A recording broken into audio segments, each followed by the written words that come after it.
maintenant, vous pensez que le peuple congolais a reçu la confiance? Parce que ça fait un moment, vous engagez le peuple congolais dans la rue, mais il y a peu, il y a des leaders, il y a opposition au bazar Banzela. Je prends toujours les cas, il y a Baninga Nayo. Tout le monde qui va faire des licences dans les kilomètres, tout le monde qui a Baninga Nayo, qui est au Maroc. Alors, lorsque vous engagez le peuple congolais dans la rue, et que les leaders de l'opposition vous êtes sur le terrain, est-ce que vous pensez qu'en 2016, le peuple congolais vous fera encore cette confiance pour engager Bango Bengala Kabila? Likambona noeza Congo ebongi kimia ezala. Bango basala kanyonso bazwa ba dirigeant ba kozala neti ba bon élève pa na bango. Ce que oza dirigeant ozolo ba makama nationalisme ba lobi oza extrémiste. Ce que oza dirigeant ozolo ba makama intérêt ya mboka Congo ba lobi ozali xénophobe. Yango na pe tolobela bango mengai na option na biso ya Congo ya na kati ya mouvement de libération du Congo total ka ouverture c'est vrai dans le monde mais responsabilité première les alliés à biso moko ba Congo. En parlant de ça, les Congo AL News, première chaîne d'info.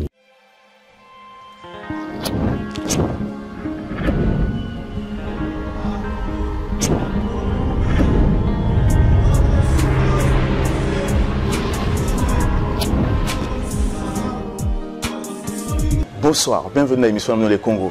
Le Congo est émission au bin permettre surtout la République démocratique du Congo, la diaspora et aussi la diaspora la République démocratique du Congo. Dans la soirée à l'élo, tu as invité Madame Eve Bazaïba, Azali, secrétaire général il y a MLC et aussi députée nationale de la République démocratique du Congo. Pour te parler un peu de la situation de la République démocratique du Congo. Qu'est-ce qui va se passer à la fin de l'année? Pourquoi l'opposition? Pour comprendre un peu l'opposition, est-ce que l'opposition est pour ou contre? Selon ma déclaration, il y a M. Corneille Nanga, diriger l'élection aujourd'hui le Congo. Tu peux comprendre tout en profondeur et tu peux parler aussi sur le dossier. Il y a le sénateur Jean-Pierre Bemba, Azali, dans la prison à l'Aïe. Bonsoir Madame Eve Bazaïba. Bonsoir Papa. Voilà, bienvenue à Les Congo. Merci. Tu invité pour te comprendre un peu. Aujourd'hui, la diaspora, le peuple congolais se pose des questions sur l'opposition. Parce que ce qui se passe aujourd'hui dans le Congo, ça crée un peu les troubles dans le fonctionnement du cerveau des Congolais, surtout en diaspora. Lorsque Corneille Nanga dit clairement qu'il faut compter au moins 504 jours après enrôlement dans le Congo, nous avons l'impression que c'est comme si l'opposition, vous l'opposition, c'est comme si vous l'avez accepté parce que la pression ne monte pas à Kinshasa. Pourquoi? Mais opposition, tout le monde dit, mais ils ont l'opposition, ils ont la même population Mobimba. Pour l'élection, il fallait être aux depuis 2016. Ce qui est au comité n'a pas sans octobre, il y a 2 mois. Ils allaient parce que tout boya qui monte et puis la nambo canabiso et puis les basango babengi babonde libison surtout à l'esika moto et bandeni to kosala to pesi une dernière chance to bengi on a le poteau sursis de sorte que tout ça la élection on a au plus tard décembre 2017. Comme en octobre, M. Nanga, le Banabiso, a prétexte que 504 jours approuvés à mon élo pour Nalikamnini. Et l'équipe Nicolas Ibisakabiso a besoin de 16 mois. Et l'on 16 mois, comme 504 jours, on a Luka. Mais Ezakaka, comme une situation où le peuple congolais soit se prendre en charge. On ne comprend pas très bien. Mais pourquoi? Qu'est-ce qui a poussé ça? Joseph Kabila, comment la confiance, encore 1 an pour éviter que ça ait un an. Pourquoi vous avez confiance à aucune élection après 1 an? Parce que là, actuellement aussi, c'est comme si ceux qui ne peuvent pas bien ça revient aux mêmes choses aussi. Na lobby boy, ezali kamba sa confiance te, ezali kamba ya kozala na responsabilité. Ton secret qui kozala na mapona miona na 2016. D'ailleurs, pour na biso MLC na aucune musikate, le Front pour le respect de la Constitution commis en accord pour na biso le 19 décembre 2016. Président Kabila a signé sa mandat na ekala. Donc on considère que kutu yango lisusu te. Tout ça c'est qu'on étape où tozali komi lengi ndenge ni to okene na élection. Owana ezalaki boyokani o ezwamaki à travers basango ndenge bino boyokana ki na population que ceux qui va pesa ki ba raison ya mbongo que mbongo a organiser ba élection ezalaki te. Ceux qui va pesa ki ba raison ya kozanga logistique, ba pesa ki ba raison ya kozanga sécurité, sikoyo to fanda ensemble to pesa mwangonga poto bongisa makambo wana. Makambo etali mbongo to déjà solution nango. La résolution du Conseil de sécurité permet à partenaires à Libanda pas sunga biso ba accompagner biso même si tu yebi que mbongo ezali ka ces de mauvaise volonté à koya ko sala ba élection pour obtenir 250 millions de dollars américains chaque année pour na ba élection ça les mabanda 2012 parce que le pouvoir Kabila ne dit qu'il n'y avait pas l'argent va proposer un système électronique pour reconnaître l'élection. Est-ce que vous acceptez ce système? système électronique et yaki pona likambo ya mbongo te système électronique et yaki pona likambo lobi ba raccourci to si to lobi boye wana kutu ko kino discuter te pour article 237 terre et lobby boye makambo etali élection na électronique ko yiko sale matin na processus oyo mobimba pona nini to ndimi technologie eza nango bien to ko yiko sale la mais pona ba élection ya mikolo donc on ne peut même pas discuter sur ça, c'est faux débat parce que les lois déjà électorales, il y a un moment qu'on a répété article 237 terre et boito le bamakambe électoral. Qu'est-ce qui va se passer en décembre parce qu'aujourd'hui la majorité présidentielle via membre na bango ya Bakabili bazako accusé vous l'opposition que vous montez coup d'état contre bango. Je donne un exemple balobi qui faut bakanga Félix Tshisekedi, c'est que j'ai suivi même parce que vous l'opposition vous préparez un coup d'état. Alors qu'est-ce que vous ferez maintenant à la fin de l'année? Bakanga kamoto sokoza na preuve ya kokanga a constitution article 64 lobby polele qui congolais il faut telemela mututo groupe ya bato oyo balingi bazwa bokonzi na makasi ou bien ba violer constitution même deuxième alinéa na yango et l'oblige que toza na pouvoir constitutionnellement établi ce qui yo mutolingi bongo la pouvoir wana établi ko balolango coup d'état o nyata constitution o kende au delà na ndenge to yokanaki ezali renversement ya pouvoir constitutionnellement établi ezali pe infraction bakanga muto likambo yebani te mais peuple congolais dans l'ensemble tolingi de to yebisa bango ke liboso soki to sosola ki te to kanisa ki ke soki muto lapinda donc prêter serment ils en a valeur ce qui m'ont signé pour la promulgation à net la constitution signature ils en a valeur mais on s'est rendu compte que bato mususu bato saka serment na bangote bato saka engagement na bangote pour ba prétexte nyoso bazo pesa ezaka clair que président Kabila aligninde atikala. Mais est-ce que maintenant vous pensez que le peuple congolais a reçu la confiance parce que ça fait un moment vous engagez le peuple congolais dans la rue, mais il y a peu, il y a des leaders, il y a opposition au bazar Banzela. Je prends toujours les cas, il y a Baninga Nayo. Tout le monde qui va peut-être connaître ça dans les kilomètres, tout le monde qui a Baninga Nayo, qui est au Maroc. Alors, lorsque vous engagez le peuple congolais dans la rue, et que finalement, les leaders de l'opposition vous êtes sur le terrain, est-ce que vous pensez qu'en 2016, le peuple congolais vous fera encore cette confiance pour engager Bangba Kabila? Les Cambodans au peuple congolais faire confiance dans les leaders ou pas. Le peuple congolais individuellement se prendre en charge. Donc, comme la situation est les Cambodans au tal et la moutou, on peut sa confiance dans la moutou à gauche, à droite, mais Yomoko Congolais l'obine, il faut moutou l'obelayo. Yomoko Congolais l'obine pour na sort na yo, pour na situation na yo, il faut moutou l'obelayo pour na mboka na yo. Mais en ce qui concerne les leaders au Bozoloba, bazalaka sur terrain, tengana ko yiko kota ba débat on a inutilité. Nazana plateau te pour nous critiquer, je parle de mon travail. Ce que le bimakambo italien, c'est quand nous appelons à la marche, nous sommes sur terrain. Mais marche on est à la déranger mutute, qu'on a la contre mutute, ils à la par rapport à la loi, constitution, loi et permettre. Surtout ça, à l'époque à démocratie. Ce qui est moni clair, au tomboli mungongo lobby. Voilà, Madame Eva Zaïba, tu parlais sur un discours à Joseph Kabila aux États-Unis il n'y a pas longtemps, à cela qui déclaration en disant que le Congo est attaqué par des terroristes. Alors aujourd'hui, la communauté internationale, la ONG, il y a des bandas, mais il y a poto, qui ont accusé l'État congolais qui a financé la banque, qui a financé les terroristes dans le monde, vous l'opposition. Parce que lorsque Joseph Kabila dit que les terroristes sont dans le Congo, est-ce que vous, étant qu'opposition, vous observez les terroristes dans le Congo, vous avez attaqué le Congo? D'abord, nous avons observé les terroristes, nous avons la gestion de la chose publique. Nous avons géré parce que nous avons la puissance publique, nous avons un mécanisme où il y a des terroristes, il y a des terroristes qui opéra. Ce que nous avons tuerie, ce qui se passe à Beni, bakoboma batu bazokata bato kingo en présence sous la barbe du chef ndenge balobaka. Mikolo yo lokola akena no na est te toyoki nanu na Beni bakati bato kingo te. Soki kaka sali voyage akena est kaka ye azana Beni, azana Goma bazokata bato kingo. Ezali défi bazo lancer ye, eza responsabilité na ya kolobaka ngai nazo kamba ekolo.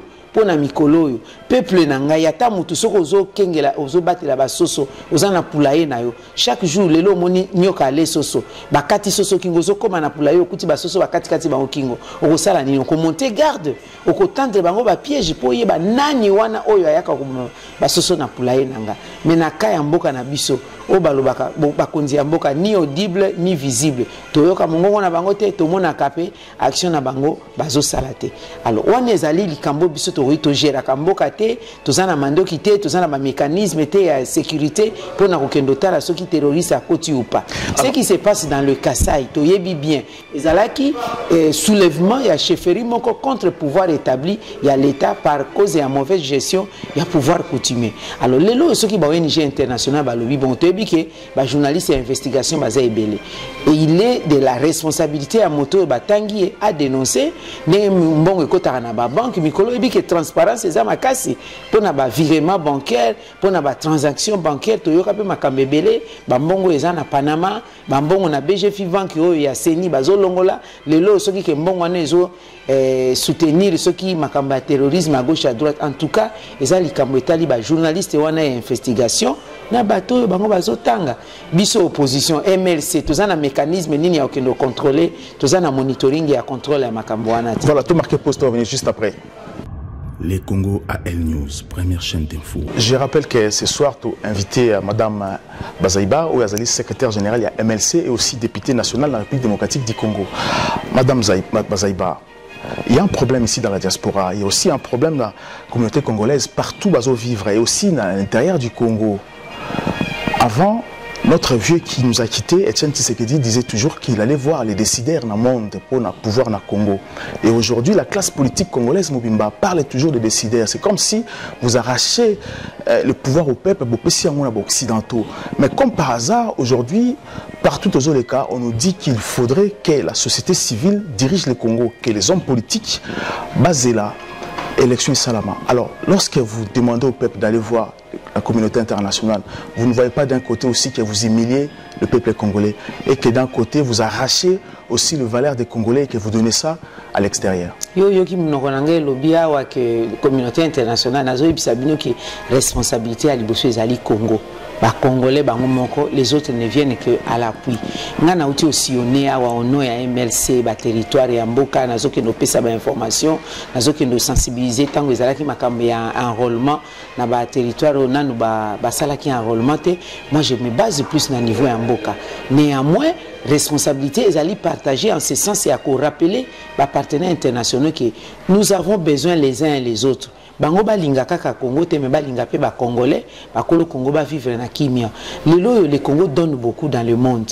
Tozali deuxième pour moi au monde na terme ya ko combattre makambetali réchauffement climatique pour tozali na biodiversité tozana mai tozana zamba tozana ba eau douce tozana biodiversité na oloba tozana ba richesse neti ya sol et sous-sol makambetali neti nouvelle technologie information et communication bazo se référer na biso lelo tozo yoka makambo ya ba voiture électrique ndenge et comme en vogue bazana besoin nango pona ko évoluer ko lutter contre la pollution biso de tozo regorger na matière première bongo sikoyo mboka wana bozozo ba richesse wana esengi nini e bongi ba Congolais pe ba vivre na biso toliaka diamante toliaka or te toliaka coltan te tomela pétrole te mais tous en a besoin ba kisi tous en a besoin ba nzela tous en a besoin donc ba centre de santé ezala ba école na biso ezala bien to vivre na banda kwa bien on leto continuer à vivre na ba bindo vito mais la paiement est propre on a to sala partenariat gagnant gagnant oyo ba étranger ba yena technologie biso to yena richesse esalema mais esalema na ndenge ya bonne gouvernance eloko to bende ya moyibi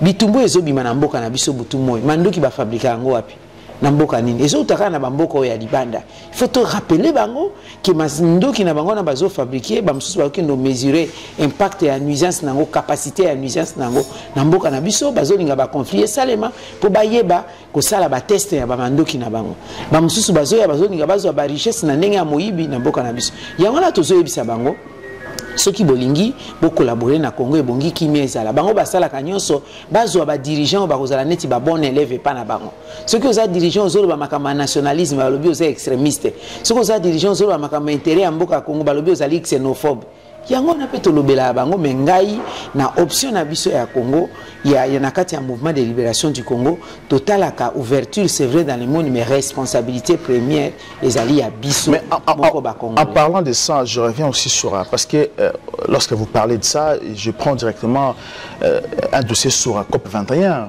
où les États-Unis aujourd'hui le président Trump a eu position en disant que non il refuse traité ou encore traité de Paris à COP 21 parce que les États-Unis doivent renégocier par naïe. Aujourd'hui, vous maintenant, si MLC arrivait un jour au pouvoir au Congo, est-ce que la RDC beaucoup renégocier ou beaucoup tika toujours n'engé kendaki ba ko négocier ba accord wana COP 21. Donc pour na biso to ko examiner ba accord wana déjà na lobake Congo il faut to télémisa ngo biso soki MLC to na pouvoir to ko soit leadership par exemple ya gestion ya bassin du Congo. Il faut commencer par là.